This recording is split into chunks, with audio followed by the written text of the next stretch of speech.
Hello everyone and welcome back to my channel. In this video I am introducing the gameplay event system. It's a plugin that I have developed and now it is available in the App Store that allows you to create global events. Basically this is very helpful in case of you are going to implement modular game design in your game or simplify complex blueprints or game mechanics, or basically if you don't want to have hard references between event senders and event receivers. This system works by creating channels and then creating receivers from those channels. After this initial process, you can send events to these channels from anywhere in your code or blueprints. It is a subsystem based and it is fully dynamic. That is, you can create channels, receivers at runtime, editor time, depending on your needs. And it supports dynamic payloads using the instanced struct structure that comes with Unreal Engine 5. Here's a snapshot of the nodes that comes with the plugin. There's a lot of features I'll be talking about in a bit. I'll leave a link down below in the description for this product. You can get it here on Fab, and I highly recommend it. And anyway, let's get started with it. So, this is a game that I have developed for a game jam a while ago that heavily uses this gameplay event system, which is called in code Noty system. So basically it's a stack up game. You stack pieces. I'll show it here right now.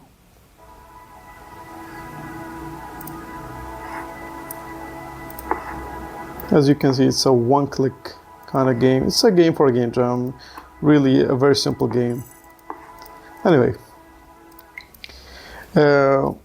let's first talk about the system itself, the event system, and then I'll show how I use it here in this game.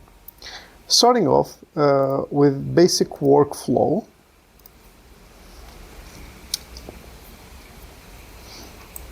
So basically, the first thing you need to do is get access to the Noty system.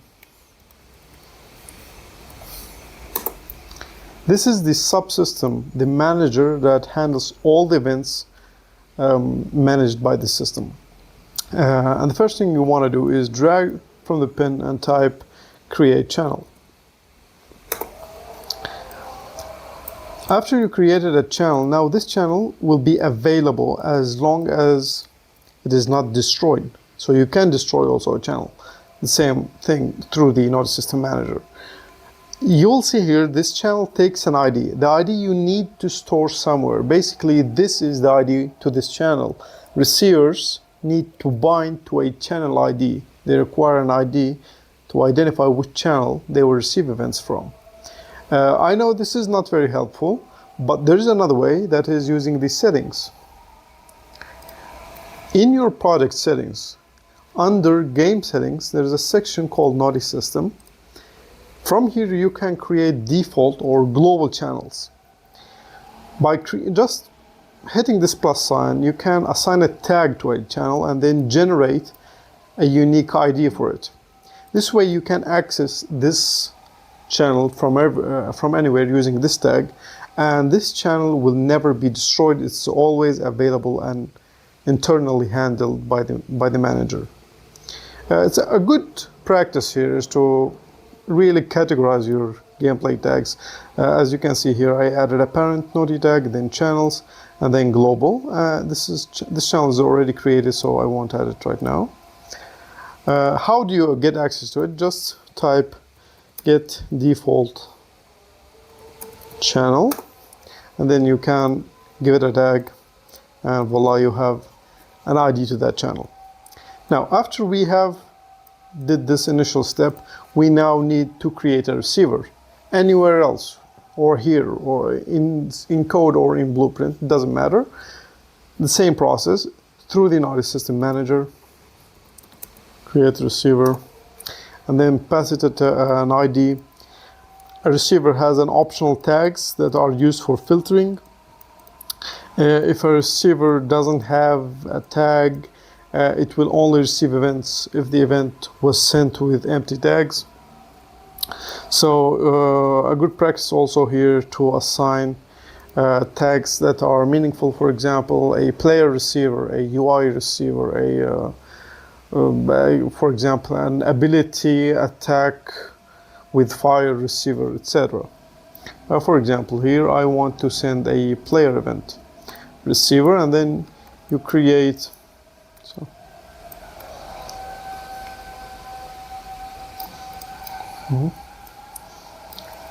So we added here a receiver that will respond to player events or player tags, and you create a custom events here called whichever,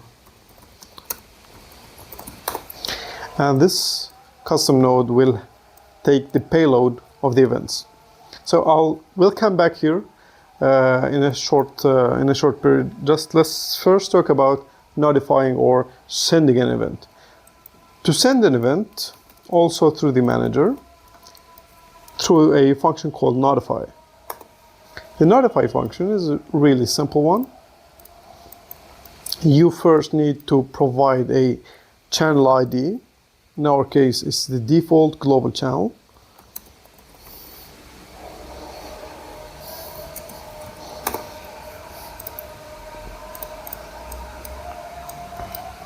And then I want only receivers with the player tag to receive this events. So I have this match query, which I can assign here as match all tags and player.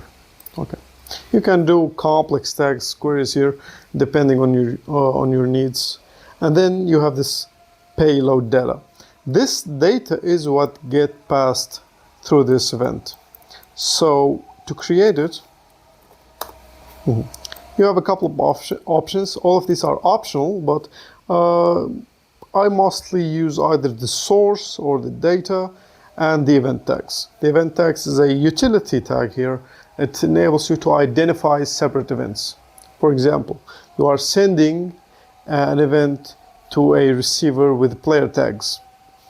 The events, you may be wanting to send multiple different events, and so the player receiver doesn't know or cannot differentiate between those different events unless you provide a tag. So for example here, I will send a reward tag, and the data for it using the instance struct utility here.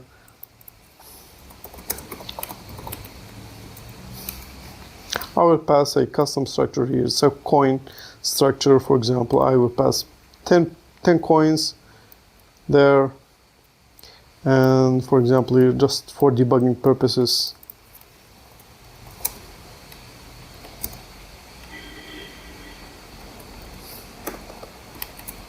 when we press tab, I want to notify. So what we have here set for us is that we are notifying the player receivers on the global channel and sending them a reward event. This needs to be like this. That carries this platform point structure. I can also pass custom objects, sources. For example, the source I might want to be the level actor. Anyway, this really doesn't matter, it's all optional. So this is a for debugging purposes. Here, as I said, you will receive the payload data structure. So if you split the structure, you can get these properties. The first thing you want to do is switch on tags. And then, since we know that we are going to listen to a reward tag, I'll handle it through this bin. For example, here I will just print got some points. Okay. We can get the data here just by get value. Typing get value. This is like, you have to know how to use instance structure. It's a really flexible feature, and it's now part of the Unreal Engine itself, Unreal Engine 5.5. The way you send it and receive it is through these two nodes that I have shown: get instance structure value and set and make instance struct. So when we get its value, we type make platform point.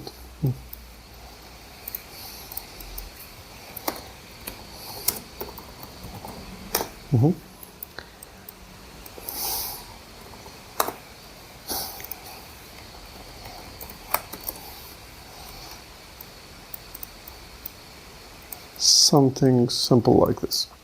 Now to test this, let's play.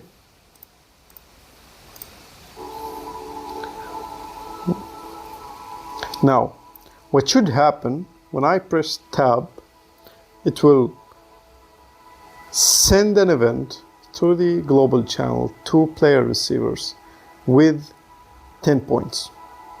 And if I receive them successfully, they should print on the screen. As you can see here, because the system is already set up, a lot of the game features receive to those, of course. For example, the widgets also are receiving the scores, and the sound manager also receives and plays a sound effect, etc. And when you quit the game, it will handle it as usual. As you can see, this is very modular. Now integrating new points into the game, or for example, you can have a downloadable content, a DLC that you integrate into your game, and it will seamlessly add player features, points, weapons, inventory items without directly knowing how or who is managing these items. You just need to send the event and forget about it. And this is where it comes really, really helpful. I heard a lot of people asking me to create global event system, and here it is, people. Anyway, let me now show you how I use it elsewhere in the game. In my game, so we have this stack.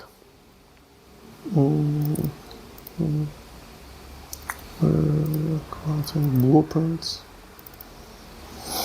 We have this stack actor. The stack actor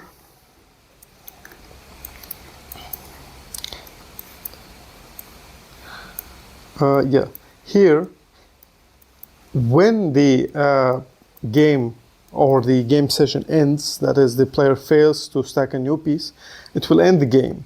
And on ending the game, it will send the stack size as a record, because I wanted to, for example, save the highest stack size the player has managed to reach while playing this game, and using the save game system to save this. So it sends the stack size to the player also as a score event, and also it sends another event to a task manager. It's a complex example. I will not show it here, but it uses, I'm using a task manager component and using the Noty system to intercommunicate between tasks and task manager and the game itself. So we are sending here the score. The score basically is an integer. And because we cannot make instance structure from a basic type like integer, I created a custom symbol structure that only really contains an integer, just to pass by. So the player controller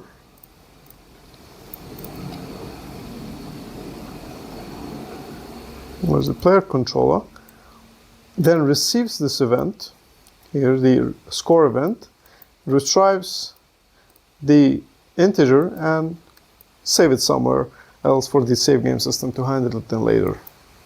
As you can see now, the real goal of this system is really, and I say it again, to simplify the complexities of game mechanics and the communication between blueprints. As you know, the event dispatchers in blueprints are really designed for this purpose, but since you need to have direct access to the owner, like the actor or object or widget that owns that dispatcher, this becomes sometimes difficult, sometimes it's easy, depending on how you are going to use the dispatchers. This way, it simplifies things because you are categorizing events and you are enabling filtering. So basically, you are creating, and this structure is also used widely in the cloud development sector as a pub sub API.